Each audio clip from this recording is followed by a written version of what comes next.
اور وہ ہمیشہ انکل کے ساتھ میچز کو بہت انجوائے کرتی تھی، وہ غور سے میچ دیکھ رہی تھی، انکل کے ساتھ بات چیت بھی کر رہی تھی۔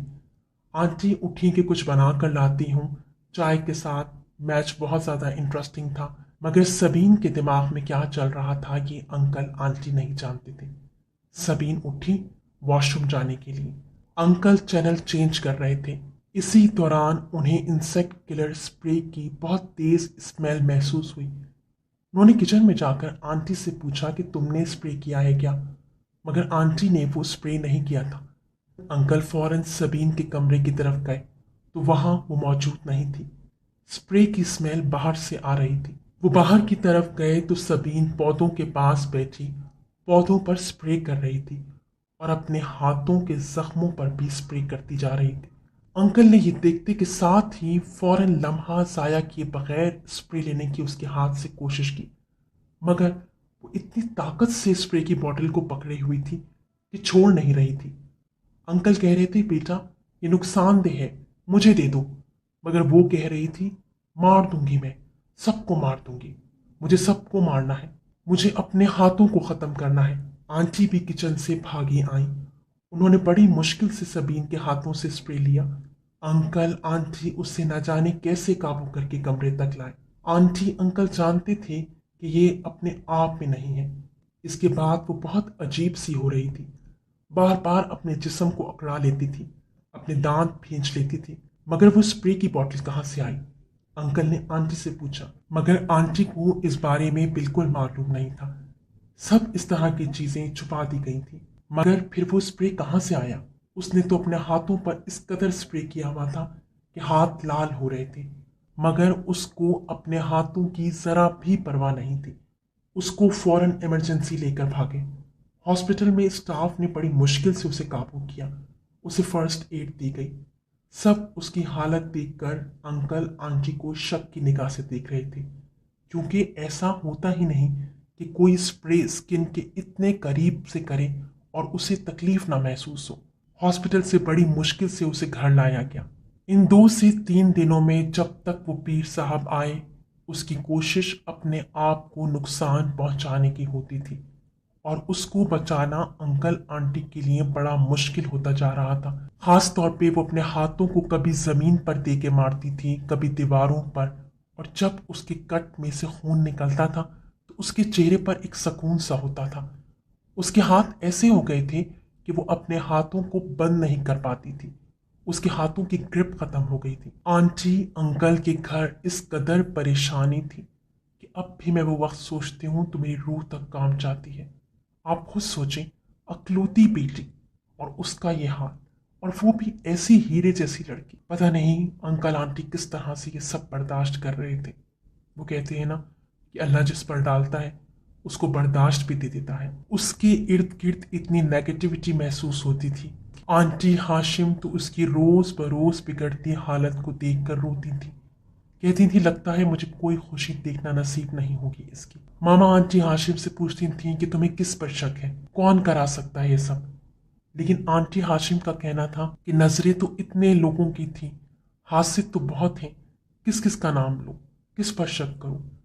مگر اس عرصے میں آنٹی کے خاندان کی ایک خاتون کے بڑے فون آتے تھے، سبین نظر نہیں آتی آج کل کسی بھی فنکشن میں، کہاں ہے سبین؟ آؤں گی، میں خود آؤں گی اس سے ملنے، مگر ہر دفعہ ہاشم آنٹی انہیں ٹال دیتی تھی۔ سبین کا معاملہ وہ کسی کو بتانا نہیں چاہتی تھی۔ میری ماما کو اکثر شک ان خاتون پر جاتا تھا، کیونکہ وہ سبین کی پڑھائی، اس کے گریڈز کو لے کر بہت کانشیس رہا کرتی تھی۔ خیر وہ پیر صاحب آئے، ان کے بقول وہ پہلے اپنی سیفٹی کر کے آئے تھے۔ اپنے موکلات کے ذریعے ہی انہوں نے ایک پتلا برآمد کرایا جہاں اسے دفن کیا گیا تھا۔ وہ ایک ویران سی جگہ تھی، اور اس پتلے پر آنٹی ہاشم بتاتی ہیں کہ اس کے سر پر، اس کے ہاتھوں اور انگلیوں پر جگہ جگہ پر، اور خاص طور پہ انگلیوں کی پوروں پر سوئیاں تھیں، تعویذات بھی تھے۔ پیر صاحب نے اپنی پڑھائی کرنے اور حساب لگانے کے بعد کہا کہ بچی کی طبیعت خراب ہونے سے پہلے اسے کسی نے ایک پین، پینسل یا کچھ اسی طرح کی چیز گفٹ کی ہے، وہ ڈھونڈیے۔ آنٹی اس چیز سے بے خبر تھی۔ وہ کہیں کہ سبین کو تو کسی نے کوئی پین تحفے میں نہیں دیا،